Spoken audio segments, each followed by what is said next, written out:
Сега ќе продолжиме со принципите за толкувањето на пророштвата или началата кои што треба да не водат во нашиот однос кон библиските пророштва.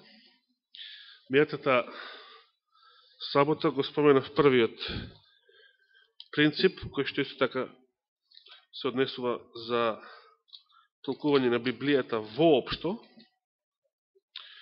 и го земав примерот со 666. Потом речено, мијатата сабота, веднаш после таа проповед, со Борчева продавница, добив нова фискална сметка, која што изнесуваше 333 денари.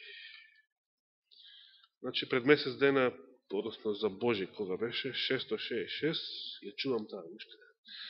И сега 333. Не сум суеверен. Меѓутоа имаше коментар, штом зборувам на оваа тема, го провоцирам непријателот, па он ми враќа на него, на вакви начини. Првиот принцип што го споменав мејатата сабота, значи е нема бегање од она што е јасно. Нејасните библиски текстови, па според тоа и пророштвата, се толкуваат со она што е јасно. И примерот беше 666 во Библијата е споменат како број на зверот, но поконкретно и појасно е споменато на две места, најмалку што ги прочитавме, дека е тоа број на неговото име. Каде треба да го бараме 666? Во бројот, значи во името на зверот. Не може да бегаме со толкувањето надвор од тој контекст. Потом речено еден пример што не ми текне мејатата сабота, сега може да го споменам. Постои едно трето толкување за 666, дека толку стапки изнесувал ликот, златниот лик, кипот во долината Дура, во Вавилон, кај што Седрах, Мисах и Евденага одбиле да се поклонат. Данијел 3 глава. Значи, некој го толкува 666 со тоа, со димензиите на кипот. Да не ги повторувам другите погрешни толкувања што ги споменав тогаш. Она што Библијата јасно го кажува, тоа треба да се следи. Сега, зошто, кога зборував за трубите, и многу јасно видовме во самиот библиски текст и во почетокот на 8 глава од Откровението, дека контекстот на трубите, сите 7 труби трубат тогаш кога се отвора 7-миот печат, плюс ги прочитавме стиховите кои што и многу јасно сугерираат дека трубите трубат тогаш кога завршува времето на милоста. Кога ангелот ја фрлил кадилницата, предходно исполнета со оган, и нема веќе посредување. А во описот на самата пета труба прочитавме дека тие неволи, тие страдања што петата труба ги најавува, треба да ги погодат сите луѓе кои што го немаат Божиот печат, значи, а Божиот печат сугерира дека во времето барем на петата труба сите запечатени се веќе запечатени и сите жигосани се веќе жигосани. Многу јасен контекст имавме дека трубите се нешто што ќе се случи во иднина, сите 7, по завршувањето на времето на милоста, иако рековме дека не мора да ги толкуваме како идентични со 7 чаши и 7 последни зла од 16 глава. Зошто тогаш адвентизмот толку догматски се држи за историското толкување на трубите? Еве една причина зошто, и ќе сакам оваа и следната сабота да ги разгледаме тие причини и да видиме зошто не треба да имаме догматски однос кон пророштвата. Во големата борба, можете ова и сами да го наредите да го прочитате, ако ја имате оваа копија, во нашиот превод на 343 страница, во поглавието главата број 18, еден американски реформатор, се однесува, значи, главата што зборува за Вилијам Милер, на 343 страница, коментирајќи за развојот на адвентното движење во времето на Вилијам Милер, Елена Вајд ги запишала овие зборови. Во 1840 година се исполни едно важно пророштво кое го привлече вниманието на луѓето. Кој било тоа пророштво? 1840 година. 2 години пред тоа, значи 1838, Јосија Лич, еден од главните проповедници што го објавува второто Христово доагање, го објави толкувањето на 9 глава од Откровението, која зборува за пагањето на Турското царство. Забележате? Според неговото сметање, оваа сила требаше да биде соборена во август 1840 година.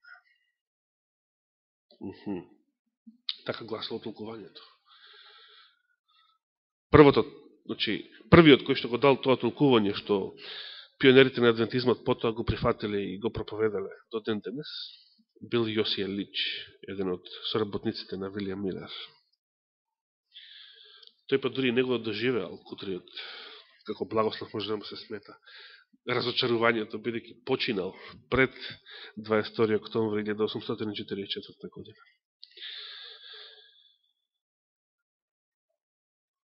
Неколку дена пред да се случи еден настан, што Елена Вајд го нарекува исполнување на важно пророштво. Значи во август, поточно на 1. август 1840 година, Јосија Лич во списанието Знаци на времето пишуваше: ако прифатиме дека првиот период од 150 години точно се исполнил, тука мисли на 5 месеци од петата труба. Нели петата труба споменува 5 месеци, што ги читавме тогаш. И тие 5 месеци Лич ги толкуваше како, бидејќи 5 месеци имаат 150 дена, ги толкуваше како 150 години, според принципот ден за година. И според неговото толкување тоа се случило пред Константин 11, еден од византиските цари. Пред Константин 11 со дозвола на турците да стапи на престол. Значи, од сите Константиновци ги имало вкупно 14 до падот на Цариград во 15-тиот век. 11-тиот од нив стапил на престол со дозвола на турците. Не можел да стапи на престол без да има дозвола од турците. На некој начин турците стекнале власт во Европа.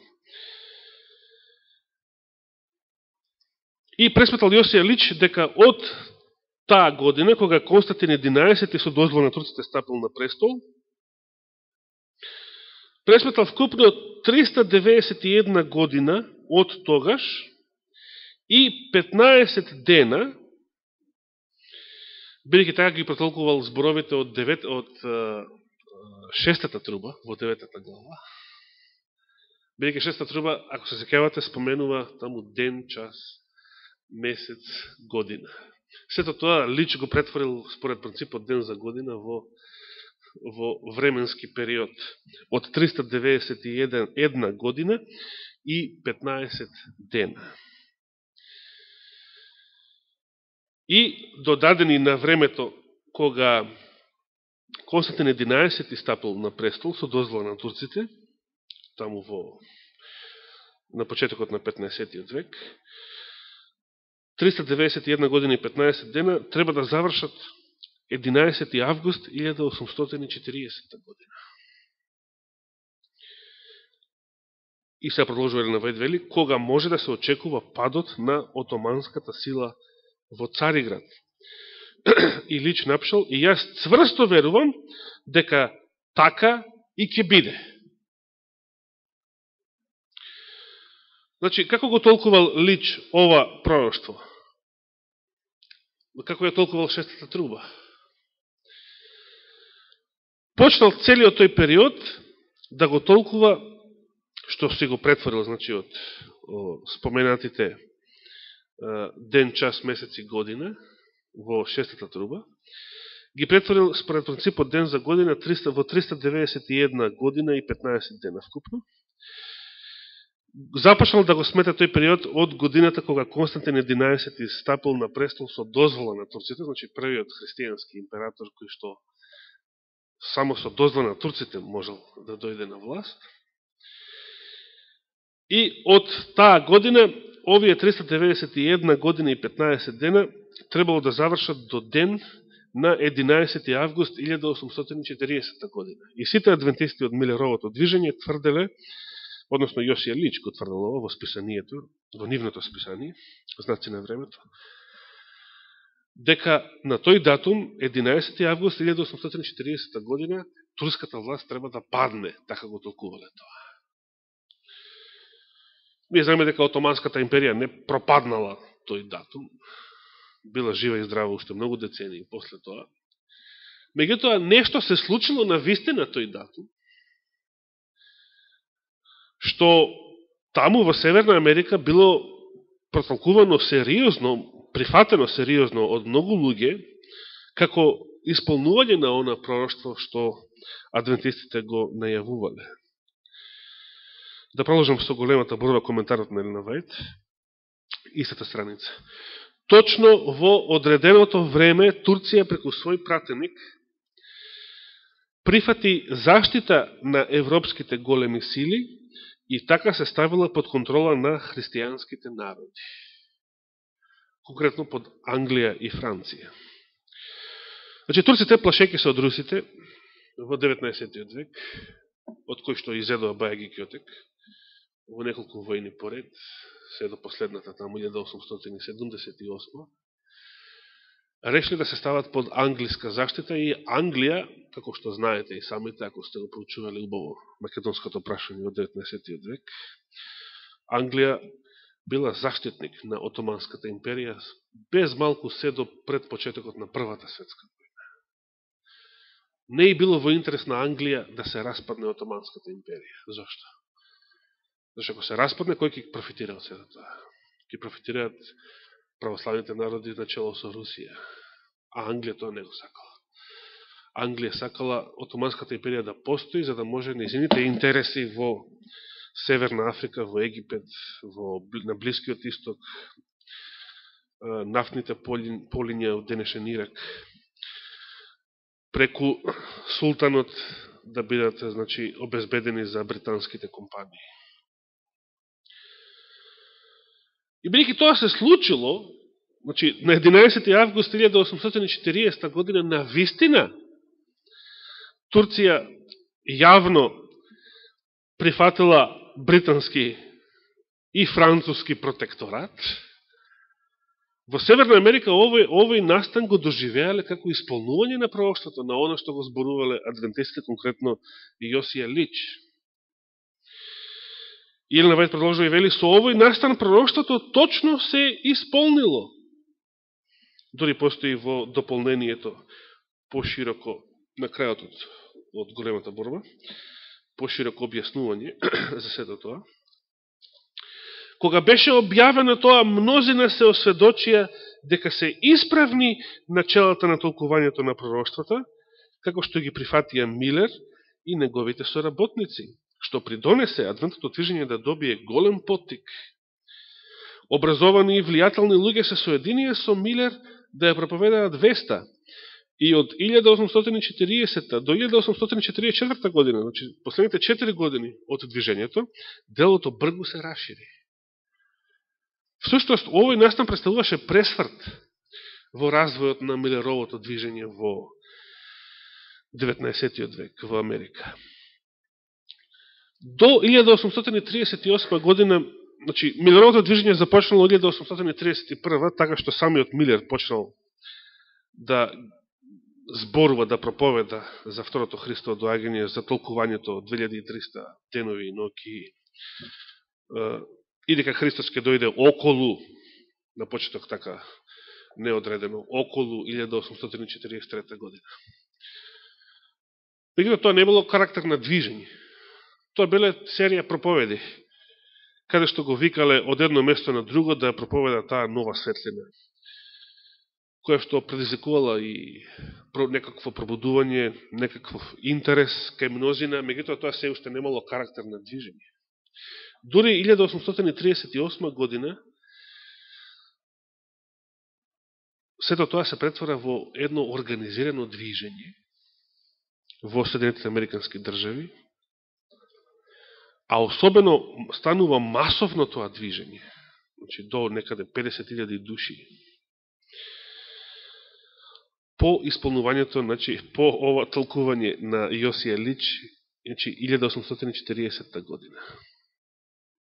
Може да се рече дека организирано масовно Милерово адвентно движење постои дури од 1840 година. До 44-та, значи цели 4 години, што не е малко.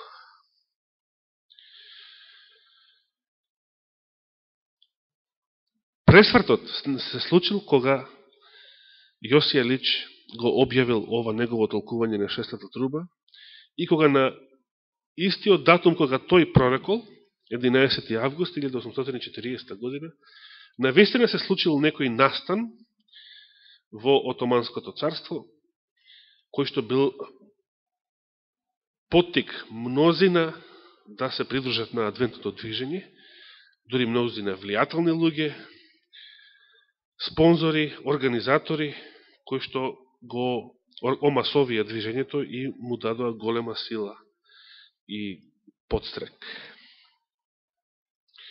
И сега, бидејќи Елена Вајд сето тоа го пишува и вака јасно го потврдува, мнозина велат, значи, толкувањето на Јосија Лич за шестата труба е вистинско толкување и ние не смееме да бегаме од тоа. Со други зборови, историското толкување на трубите, на сите 7 труби, барем на првите 6, дека првите 6 труби се наоѓаат во минатото, дека дури и шестата труба зборува за Отоманската империја, како што Лич ја толкувал во 19. век, а Адвентичката црква до ден денес го прифаќа како догма, тоа не сме да се менува. Иако, според Откровение 8 глава и 9 глава, е премногу јасно дека контекстот на трубите е во иднина, по завршувањето на времето на милост. Од Елена Вајд најдовме и цитат, кој што тоа го поддржува. Во Елена Вајд можете да најдете цитати кои што го поддржуваат и тоа толкување, и историското толкување.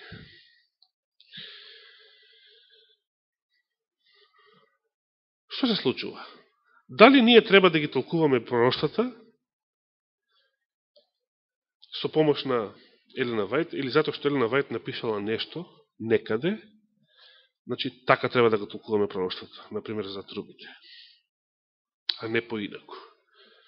Или пак треба да ги толкуваме според контекстот, како и секој библиски текст. Кој е точниот принцип? Дали како се соочуваме со тежок или непознат или проблематичен библиски текст воопшто, не мора да е пророштво. Дали прва работа што треба да правиме да бркаме по Елена Вајд да видиме што таа напишала? Мнозина така прават. Дали тоа е исправно начало? Не. Тоа е многу погрешно начало. Прво што треба да направиме е да побараме други библиски текстови што зборуваат на истата тема. Да го разгледаме контекстот на текстот што го проучуваме. Зошто е погрешно веднаш да бегаме кај Елена Вајд? Од повеќе причини. Прво затоа што Елена Вајд може да поддржува и едно и друго толкување на истото пророштво во различни нејзини книги. Например, едно друго пророќство, кое што воопшто не било дадено како пророќство. А следната сабота, односно, може би таа последна, ќе видиме кога точно, следните две саботи, ќе видиме многу повеќе примери, особено библиски примери за тоа. Се сеќавате на параболата за 10 девојки. Во параболата за 10 девојки, доагањето на младоженецот, кога доаѓа младоженецот, и 5 мудри девојки заедно со него влегуваат на свадбата. И вратата се затвора. Да, сега не зборуваме за вратата, кога се затвора вратата, тоа е друга тема, која што била предмет на многу дискусии и критики кон адвентизмот од страна на други и во самиот адвентизам, што тоа значи. Но ете, кога доаѓа младоженецот и 5 мудри девојки влегуваат со него, тој момент, според духот на пророштво, според Елен Вајд, кога се исполнува? Што значи, кога се случува тоа? Доаѓањето на младоженецот и 5 мудри влегуваат со него на свадбата. Ако читаме оваа иста книга, Големата борба, ќе видите, малку подоцна се разбира, во темата која што зборува, поглавието што зборува за исполнети пророштва, следното поглавие 19, и тоа после тоа поглавие кој што зборува за истражниот суд, односно силно верско будење. Сите од 19 до 25 глава во Големата борба. Сите тие глави зборуваат за адвентизмот, за истражниот суд и така натаму. Божиот закон исто така. Ако читаме од Големата борба, доаѓањето на младоженецот во таа парабола, кога 5 мудри девојки влегуваат заедно со него на свадбата, се исполнува во 1844 година. Тогаш дошол младоженецот во параболата. Така почнал адвентизмот со тоа толкување. Но ако читате во книгата Христови очигледни поуки, таму Елен Вајд зборува нешто друго. Го поддржува традиционалното христијанско толкување, дека доаѓањето на младоженецот е во иднина, второто Христово доаѓање. Што е точно? Едното или другото? Или и двете? И двете се точни. Зошто? Затоа што многу библиски текстови, особено пророштвата, особено символичните пророштва, кои што контекстуално се однесуваат на конкретно време, конкретни настани, што може би се уште не се случиле, можат да се применат на други времења и други настани. Постои интерпретација и постои апликација на пророштвата. Постои толкување на македонски или примена на пророштвата. Ја и да не зборувам термини што потекнуваат од грчкиот јазик, екзегеза и хомилетика и така натаму. Тоа се све исти опис за една иста проблематика. Различни описи за една иста проблематика. Пророштвата можат да се толкуваат во контекст и да се однесуваат на конкретно време, конкретни лица, конкретни настани, но може да бидат применети за други времења, други лица и други настани.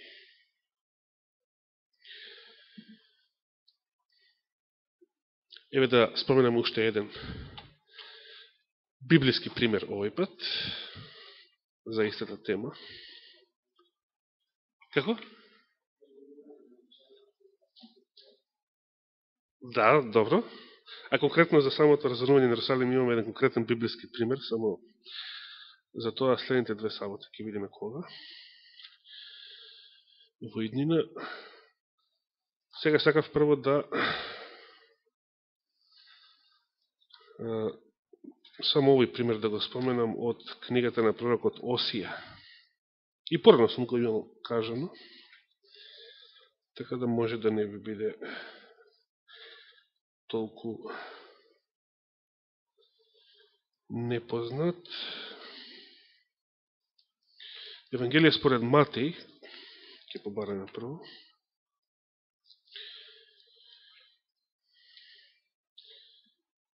Во Евангелијата, особено Матеј, кој што пишувал конкретно за евреите, за еврејски читатели, Матеј се грижи да спомене што е можно повеќе старозаветни текстови или пророќства, дури и текстови кои што воопшто не биле пророќства, како што звучат во Стариот Завет, воопшто не се пророќства, Матеј ги претвора во пророќства. И ги применува на Исуса Христа.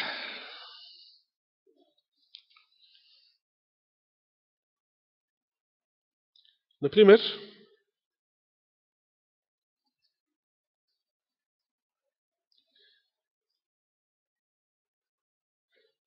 кога спорува за Исус, дека, еве, 2 глава Матеј,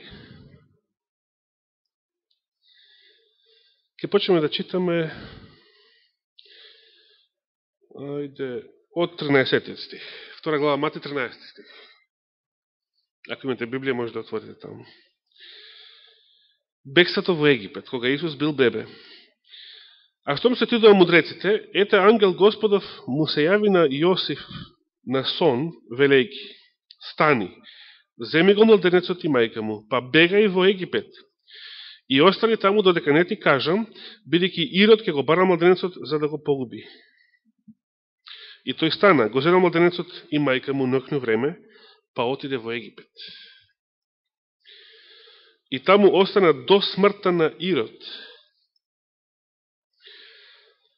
за да се исполни реченото од Господ. Сега Матеј наведува старозаветен текст. Кој текст го наведува? За да се исполни реченото од Господ преку пророкот, кој вели: од Египет го повикав синот свој. Каде се наоѓа ова пророќство? Во Стариот Завет.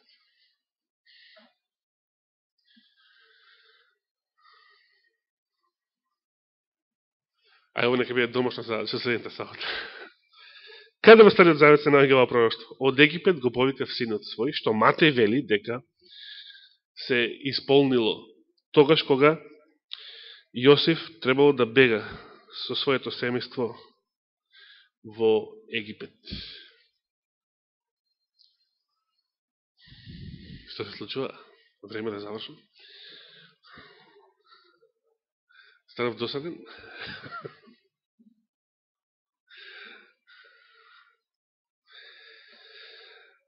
Значи, запаметивте, следната сабота, домашна задача. Каде се наоѓа во Стариот Завет ова што Матеј вели дека се исполнило од Господ преку пророкот реченото: од Египет го повикав синот свој.